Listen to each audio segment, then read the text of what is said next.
Bugünkü mövzumuz səsdir. Videoda işıqdan sonra ən önəmli olan şey səsdir. Bu sektora yeni başlayan insanlar bir neçə mikrofon çeşidi arasında qalırlar. Bu mikrofonlardan bir neçəsi qarşınızdadır. Podkast mikrofonu, yaxa mikrofonu və şatqan mikrofonu. Hal-hazırda səsimi bu yaxa mikrofonundan eşidirsiniz. Yaxa mikrofonları həm səs keyfiyyəti ilə, həm də istifadə rahatlığı ilə ön plana çıxır. Yaxa mikrofonunun bir üstün cəhəti də ancaq yaxın radiusdakı səsləri qəbul etməsidir. Əgər siz səs-küylü bir mühitdəsinizsə, bunun köməyi ilə siz ətrafdakı səs-küydən xilas olaraq ancaq öz səsinizi izləyiciyə çatdıracaqsınız. Hər gözəlin bir eybi olduğu kimi, bu gözəlin də bir eybi var.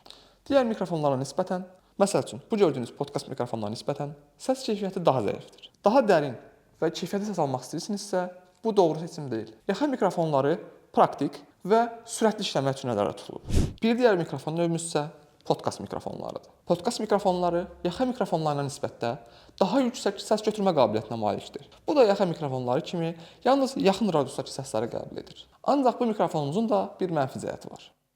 Bu mikrofon növləri səs kartı olmadan istifadə edilə bilmir. Yəni birbaşa kameraya qoşulma bacarığı yoxdur. Bunun üçün müxtəlif səs kartlarından istifadə etməlisiniz. Biz də hal-hazırda Zoom H6-dan istifadə edirik. Bunun vasitəsilə siz səsi ayrı rekord edib, görüntünü ayrı rekord edirsiniz və montajda bu senxron olunur. Podkast mikrofonlarının hər nə qədər səs keyfiyyəti yüksək olsa da, professional mühit tələb edir. Yəni bir çoxları bu mikrofonları studiyo şəraitində istifadə edir. Çünki həm səs kartına qoşulması, dar bir səs mühitin götürməsi və gördüyünüz ayaqlıqlardan istifadəni məcbur hala gətirməsi bu mikrofonların istifadə miqyasını kiçildir. Ancaq səs keyfiyyətində demək olar ki, bu mikrofon növünün heç bir rəqibi yoxdur.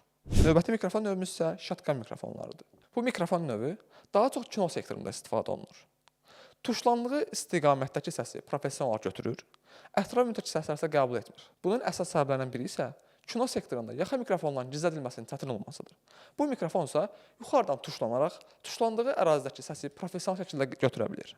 Ancaq şatqan mikrofonlarını istifadə etmək üçün səs kartından və xüsusi səs kabelindən istifadə etmək lazımdır. Bu da podkast mikrofonu kimi onun istifadə mühitini darlaşdırır. Siz də öz sahənizə uyğun mikrofon seçmə edərək həm cibinizdə qənaət edib, həm də daha professional səs keyfiyyəti əldə edə bilərsiniz. Bu və bu kimi videoların daha çox görmək istəyirsinizsə, kanala abunə olub videonu bəyənin.